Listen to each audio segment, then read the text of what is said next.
ಯುಕೆಟಿಎಲ್ ಸಂಸ್ಥೆಯವರು 400 ಕೆವಿ ಕಾಮಗಾರಿ ನಡೆಸುವ ಸಂದರ್ಭದಲ್ಲಿ ತೋಟನಾಶವಾಗಿ ದೌರ್ಜನ್ಯಕ್ಕೆ ಒಳಗಾಗಿದ್ದ ತೆಂಕಮಿಜಾರು ಗ್ರಾಮ ಪಂಚಾಯತ್ ವ್ಯಾಪ್ತಿಯ ಬಡಗಮಿಜಾರು ಗ್ರಾಮದ ಭಾಸ್ಕರ್ ಶೆಟ್ಟಿ ಎಂಬ ರೈತರಿಗೆ ಕಿಸಾನ್ ಸಂಘಟನೆಯು ಪರಿಹಾರ ಒದಗಿಸಿಕೊಡುವಲ್ಲಿ ಯಶಸ್ವಿಯಾಗಿದೆ.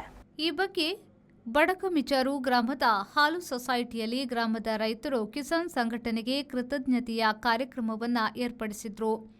ಸ್ಟೆರ್ಲೈಟ್ ಕಂಪನಿಯು ಕಾಮಗಾರಿ ನಡೆಸುವ ಸಂದರ್ಭ ತೋಟ ನಾಶಪಡಿಸಿ ಯಾವುದೇ ಪರಿಹಾರವನ್ನ ನೀಡದೆ ದೌರ್ಜನ್ಯವನ್ನ ನಡೆಸುತ್ತಿರುವುದನ್ನು ವಿರೋಧಿಸಿ ಕಿಸಾನ್ ಸಂಘಟನೆಯ ನೇತೃತ್ವದಲ್ಲಿ ಹೋರಾಟವನ್ನ ನಡೆಸಿತು. ಭಾಸ್ಕರ್ ಶೆಟ್ಟಿಯವರ ತೋಟವನ್ನ ನಾಶಪಡಿಸಿರುವುದರ ಬಗ್ಗೆ ವಿರೋಧಿಸಿ ಪ್ರತಿಭಟನೆ ನಡೆಸಿ ಪರಿಹಾರಕ್ಕೆ ಆಗ್ರಹಿಸಿತ್ತು. ನೊಂದ ರೈತರಾದ ಭಾಸ್ಕರ್ ಶೆಟ್ಟಿ ತಮ್ಮ ಅನಿಸಿಕೆಯನ್ನ ಸಭೆಯ ಮುಂದೆ ಮಂಡಿಸಿದ್ರು. ಗ್ರಾಮದ ಕಿಸಾನ್ ಪ್ರಮುಖರಾದ ಲಾಯ್ಡ್ ಡಿಸೋಸಾ, ಸಂಜೀವಗೌಡ, ಶ್ರೀಧರ್ ಪೂಜಾರಿ ತಮ್ಮ ಅನಿಸಿಕೆಯನ್ನ ವ್ಯಕ್ತಪಡಿಸಿ ರೈತರ ಒಗ್ಗಟ್ಟು ಮತ್ತು ಜಾಗೃತಿಯೇ ನಮ್ಮ ಕಿಸಾನ್ ಶಕ್ತಿ ಎಂದು ತಿಳಿಸಿದ್ರು.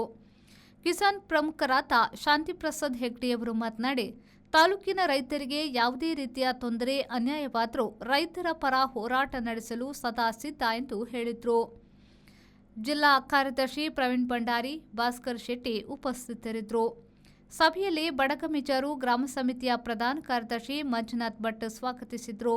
ಕಿಸಾನ್ ಪ್ರಮುಖರಾದ ವಸಂತ್ ಭಟ್, ಅಶ್ವತ್ಥಪುರ ಪ್ರಾಸ್ತಾವಿಕ ಮಾತುಗಳನ್ನಾಡಿದರು. ಬಡಗಮಿಜಾರು ಗ್ರಾಮ ಸಮಿತಿ ಅಧ್ಯಕ್ಷರಾದ ಹೊನ್ನಪ್ಪಗೌಡ ಕಾರ್ಯಕ್ರಮವನ್ನು ನಿರೂಪಿಸಿ ವಂದಿಸಿದರು. ಪ್ರೇಮಶ್ರೀ, ವಿ4 ನ್ಯೂಸ್, ಮೂಡುಬಿದ್ರೆ.